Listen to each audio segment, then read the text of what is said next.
Welcome to Sean's Sports Cards. My name's Sean, and I love sports cards. And I've had a strange week this week, and it's not because I bought something. It's actually because I didn't buy something and I really wanted to. And that's been sitting with me since then. So, first sort of instance, I took my kids to the Pokemon European Championships at the Excel Centre in London. I thought, we'll go along. Huge venue, massive halls. I went there for Star Wars Celebration a couple of years ago.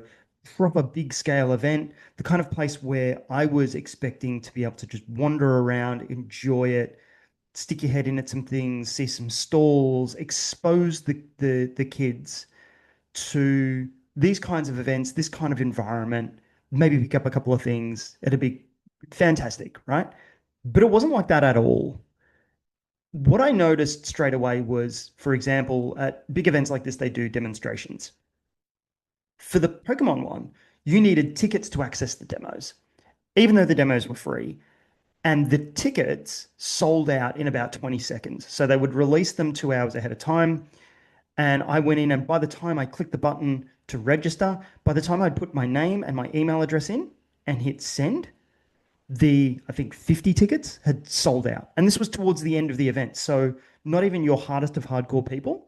This was like the second last session, right? You needed tickets to go to the store to buy stuff. You needed passes. I think this is the one that I had the most trouble with. You needed passes to watch people play Pokemon, right? Even though they had big screens, big TV screens in the event, and the hall is massive, you still needed passes and tickets to watch the people playing, even to a degree, on the screens. And I remember standing there at one point in a line waiting to get some lunch with my kids and thinking, why does this feel stressful? Why do I feel disappointed? Why do I have this feeling in the tightness of my chest? And I felt bad for my kids as well because I I was I had a suspicion this might happen. So I sort of tried to dampen down expectations a little bit, but I still felt disappointed that this was the experience they had, that we went along and we couldn't do anything. But I didn't wake up that morning desperate to demo Pokemon. But both of my kids have played Pokemon before. Well, they've tried it once or twice. I didn't have a burning need to buy anything necessarily. Like I wasn't looking for something specific that I could only get there. But the moment that access to the event became restricted, everything felt elevated in my head. Suddenly it mattered, right? And that's, as I came to reflect on it, that's scarcity at work. So a few days later, I saw on Instagram at the Fanatic store in London that the Premier League Chrome logo fractors were being released. And I thought, well, I live close to London. If I didn't live close to London, this is not an opportunity. What a great opportunity to go in and pick up this thing that I can only get here.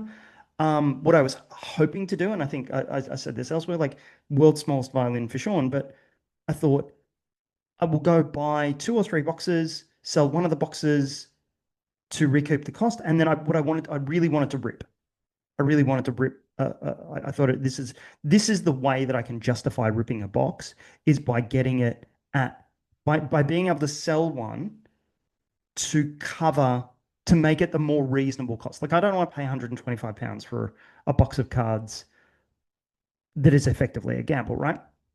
And we got there, and I went there with my daughter. So again, I took one of my kids, which might be the mistake here, but I got there and I went to stand in queue, and I was told I needed a wristband to stand in the queue.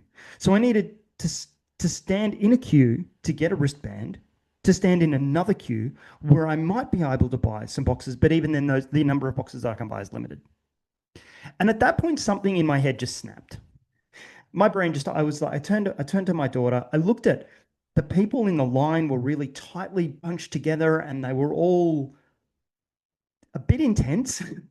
And I just said, I don't need this. I said to my daughter, like, we don't need to do this.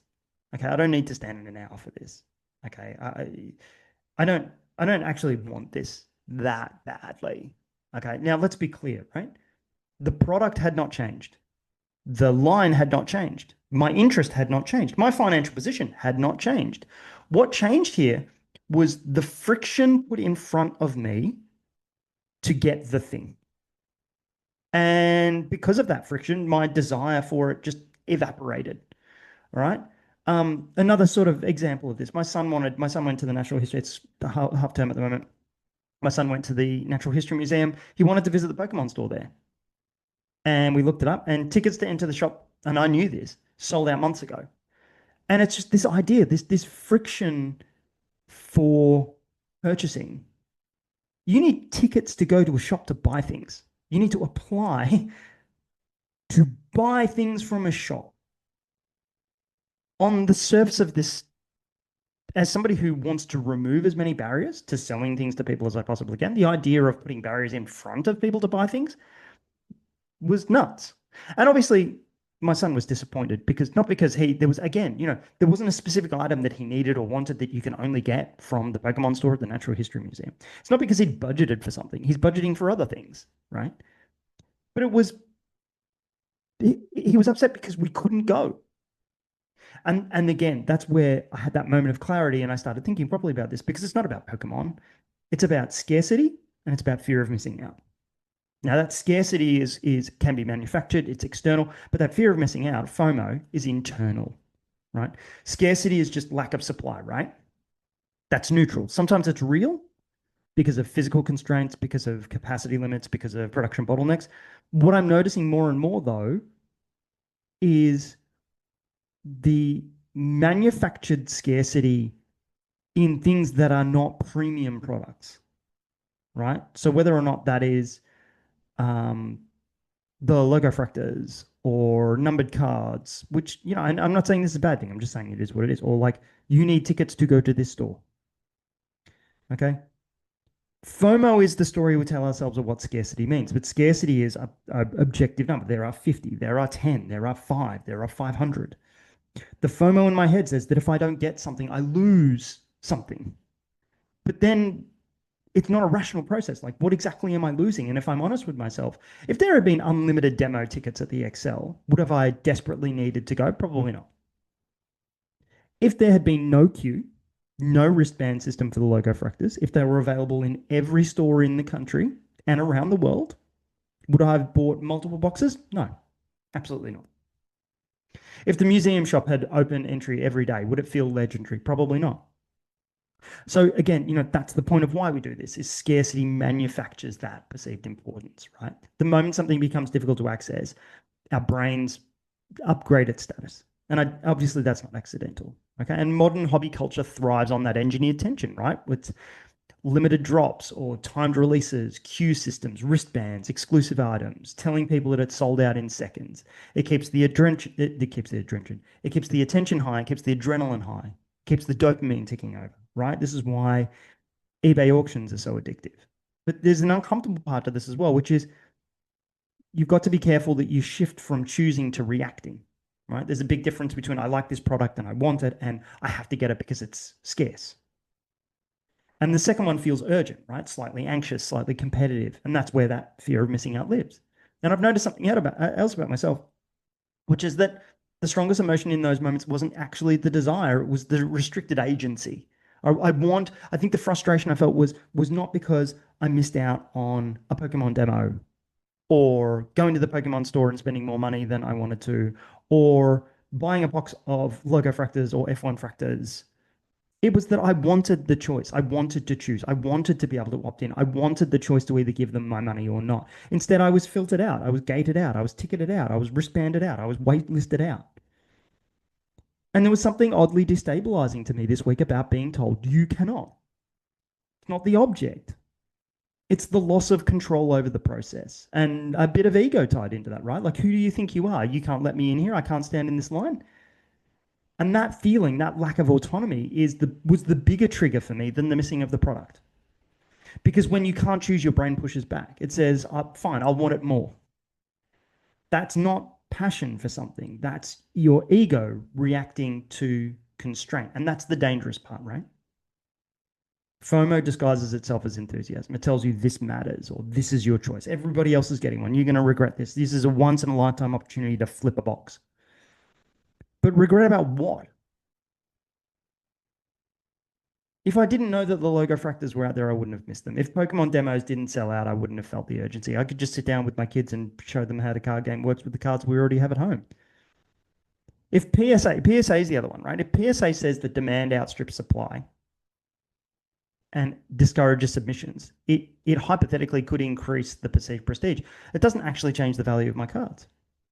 Scarcity inflates story value, and we're wired for stories as humans. So it's like, did you get one? Were you there? Did you manage to get in? Did you hold on in the queue? All these kinds of things. Exclusivity creates that narrative capital, and narrative capital feels powerful. It powers social media, it powers Instagram, all these kinds of things. But it's not the same thing as enjoying it. The most revealing moment this week wasn't when I missed out. It was when I walked away from that system. That was that clarity. In that moment, the artificial intensity collapsed, right? No wristband, no problem. No box, no fun. No problems, no stress. Doesn't mean that the intensity wasn't real. It was situational. But that's the question that I've started asking myself. Like, did I want this before I was told I couldn't have it? And if the answer was no, then it's not desire, it's reaction to marketing.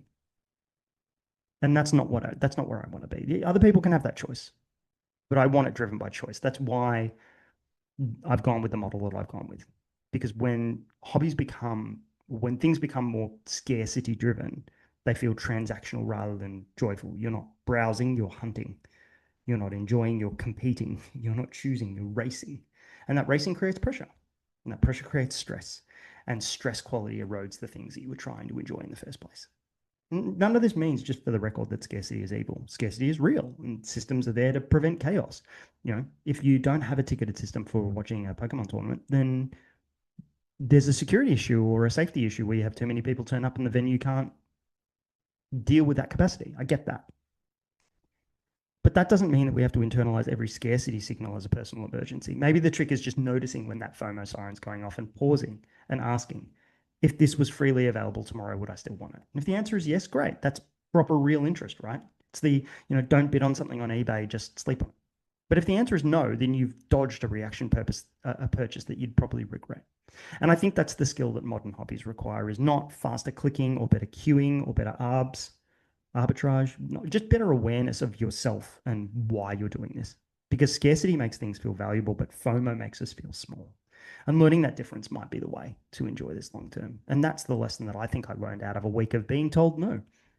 So thanks very much for watching. Hopefully you got something out of that today. And hit like, hit subscribe, because there is nothing remotely scarce about following my YouTube channel. And hopefully I'll be back next week for another video from Sean Sports Cards. Thanks for watching.